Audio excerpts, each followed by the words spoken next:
Yo, what is going on, guys? It's your boy Russ back again with another Madden 19 Ultimate Team episode. This might be, well, I'm pretty sure will be the biggest upgrade episode you guys will see probably throughout this series. Now, I actually ended up getting a Team of the Year bundle, and it was, I don't know if it was, I don't know if it's ever worth it with Madden, man. But I've been playing Madden a lot more. I haven't really been playing other games, and I have honestly been really enjoying this game. So, well, enjoying it enough to where I wanted to get the Team of the Year bundle because, I mean, Team of the Year really sets the new standard for cards, and I thought if there was any time to do it, it was now.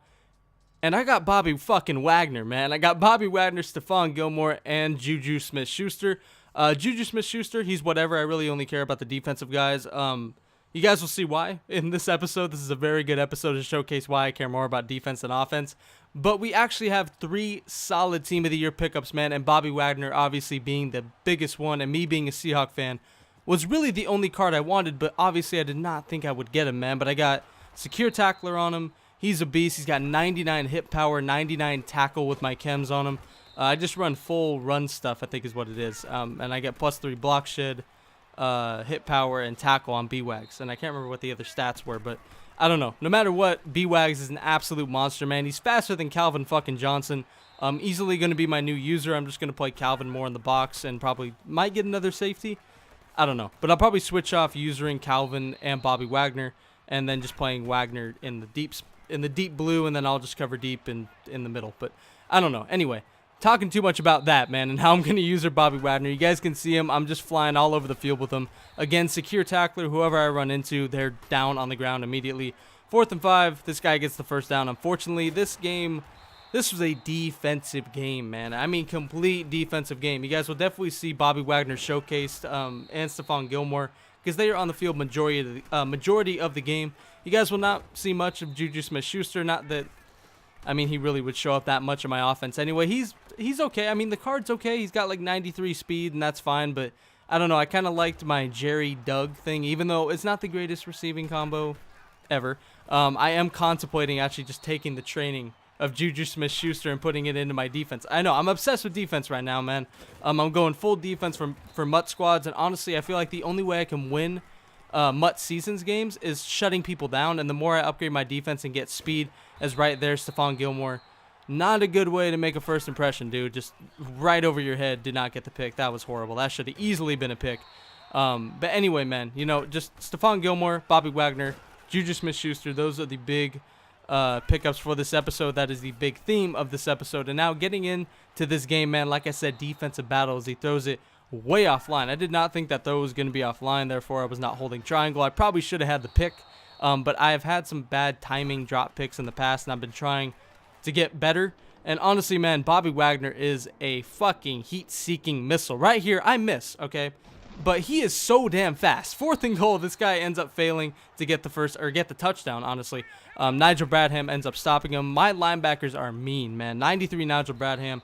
Obviously, 98 Bobby Wagner, and, you know, 90 overall Sean Taylor ain't too shabby. I know it's not the greatest linebacking core in the world, you know, compared to some people's out there, but for me, it's pretty respectable. For a guy that doesn't spend a ton of money on this game, he spends it occasionally, and honestly, man, this is the first Madden in, I think, 2 or 3 years that I've actually felt comfortable spending some money on. Honestly, I felt like it was needed, like to actually compete. I felt like I needed that, and that kind of sucks, but it is what it is, man. It's really hard to build a team from complete scratch to, you know, decent and competing with these type of teams, because you go against teams that have like 95 plus as their top 3 all the fucking time. So, you know, now we actually have a top 3 that can, you know, go against some of these teams. And of course, you know, as I was saying earlier, I'm putting a lot into defense, and that's where we're focusing. You know, I'm not that excited about Juju Smith-Schuster. He's whatever. He's a receiver that I'm sure will get a ton of clones later. You know, as 95s or more of these 95 receivers are released, there's probably going to be a lot of cards with similar stats. So, you know, I'm sure later I could get a guy much better. The thing about Juju Smith-Schuster is he has, you know, strength and run block. I don't run the ball anymore. I really don't at all. I use it as a fucking decoy.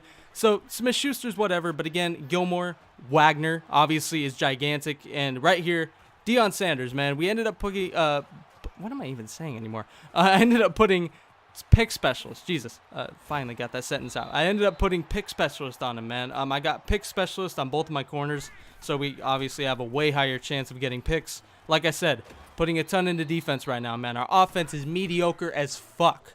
The only guy we have is autogram, and it makes no difference having autogram if the guy controlling him makes the reads of a turtle. Oh boy. Okay, so let me explain myself on that read. I was instantly reading the out route, but it was bump and run, and it looked like it was man, and he dropped back into his zone, and I made a bad read. That's the bottom line. Didn't really need to explain it. I made a bad read, but again, man, we invested in our defense for a reason. We need these stops. I said it last episode. We need the stops when we need them. We won a game on a pick six in overtime. Obviously, our defense has been clutch, and they come up clutch again with the stop by Frank Clark to force it to 4th and 12 on like third and 6. I don't know what it was. It was definitely a good stop, man. Holding this guy to 3 points. 3 points he honestly shouldn't have. I made a bonehead ass read. This guy was sending a lot of blitzes. He was molesting my O-line. I mean, that's to say the least, man. I had to get it out quickly. I honestly don't think, even if I had my 90s or the O-line I had before, that it would have made much difference against the pressure this guy was sending. This was just straight up, I could not block everybody and get anybody open, you know. So I don't think that even if I had a good O-line, it would just give me more time for my receivers to get pressed to all hell. So anyway, man, the offense in this game struggled. Honestly, on both sides, he was actually able to move down the field. We were able to stop him pretty much before he scored every time in the first half. So now going into the second half, we get the ball. We want to open up with some sort of score. I'm thinking, okay, short passes, play actions, just shit I can get out quick. So we start with this. That was a great fucking start. We end up getting sacked right away. Oh my goodness. I try another play action, 2nd and 18, rolling out, and we are sacked again. We have people open, but we can't get it off, man. I'm trying to get it off. I just can't. And right here, I read it well, dude. I read that. I put the guy on the out. I think it was Doug. I put Doug Baldwin on an out route on like 3rd and 17, whatever that was, or 3rd and 23 is what it was. And unfortunately, Doug cannot catch it in bounds, but the guy, he did not run good defense against an out route right there. Unfortunately, he gets away with it, and we do not convert on 3rd and long. Not saying we should have had it, but I mean, it was fucking close as shit. And you know what? We should have had it. Fuck that. We should have had it. Whatever, man. Doug Baldwin got tippy toe. Gotta have that sideline awareness like Dion in that Mud Squats video. 3-0 right now, man. Trying to make this stop. We do once again. 2nd and 19 turns into 3rd and 30. A newly acquired player, Alan Page, ends up making the sack. And 3rd and 30, we sack him again with Nikel Roby-Coleman. Send him out the nickel blitz.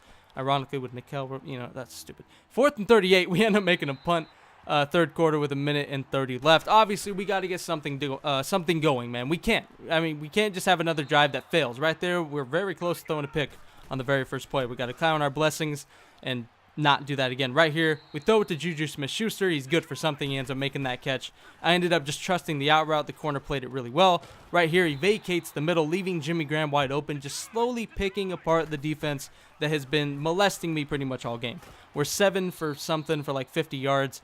And a pick. So we have not done well. This is really the only drive we have moved it, the only drive we have actually gotten yards. And I'm finally starting to get some consistent plays going. 9 for 14 now, so above 50%. We were way below that right here. We find Christian McCaffrey. I don't know what he did. He falls down twice. Unfortunately, Christian McCaffrey is only an 83 overall, so he cannot juke anybody out their shoes. He couldn't juke out Vince Wilfork. I don't know why I use Vince Wilfork as a joke so many times. But right here, Otto Graham rolling out to his left, complete opposite of the play. We had nobody on that side, but neither did he. And it is a 7-yard touchdown run for Otto Cat Graham. So just like that, after having no offense all game long, 3 and outs out the fucking wazoo, we're winning 7-3. Our defense has clutched the hell up in this game, man, but this dude starts off with a great play on 1st down, completely burns me, gets my user out of the way, and gets across midfield to the 45-yard line. So he starts off this drive great. He runs for a great gain. Again, I say great a lot, but, you know, he just keeps getting good plays over and over and over again. You know, 1st down, 1st down, 1st down. And just like that, he's in the red zone. So, I don't know. Just our comfort immediately went away. But he makes a bad read, man. I don't know why you would throw a curl to George Fant in double coverage with Deion Sanders, but he does. 7-3, this guy makes the worst possible read he could have made. I don't even know what to say. It seems like it happens every game now, man. Just those stupid reads to weird players, man. And I'm trying to say I don't make stupid reads. You guys see me make stupid reads all the time, but that's 2 games in a row where just the weirdest plays have gone to the weirdest players. A fucking flat route to Larry Fitzgerald. Who uses Larry Fitzgerald in Madden 19? And George Fant. I understand why you use George Fant, but you don't throw a curl to George Fant with 2 people on him. It's just weird. The guy tried to time it. I'm not sure if he thought George Fant all of a sudden developed Doug Baldwin abilities from being on the same team and was able to run his routes. I don't know what his thought process was, man, but I know what my thought process was on this play. 3rd and 8, we need 1 first down to ice this game. We had already got 1. We needed 2, technically, actually, to win this game. We had gotten 1 already. 3rd and 8, Jimmy Graham on the slant. We make his user go one way, following Juju Smith-Schuster. Tries to go back the other way. He cannot. We get the first down, man, and we get the win. And most importantly, and the sweetest thing of all, we get that rage quit. I don't know how we keep pulling these games out of a fucking hat, man. We won the last one in overtime off of a pick 6. And the game I really feel like we should have won from beginning to end. This game was different. We were down 3-0 until late in the 3rd quarter. Finally put some fucking offense together and was able to grind out a couple of first downs late to win the game after a really weird timed curl to George Fant. I still can't believe that guy really went to that in that situation after pretty much burning us on 3 straight plays before that. But anyway, man, that's another win. I hope you guys enjoyed it. I hope you guys enjoyed the pickups. And as always, I'm out. Peace.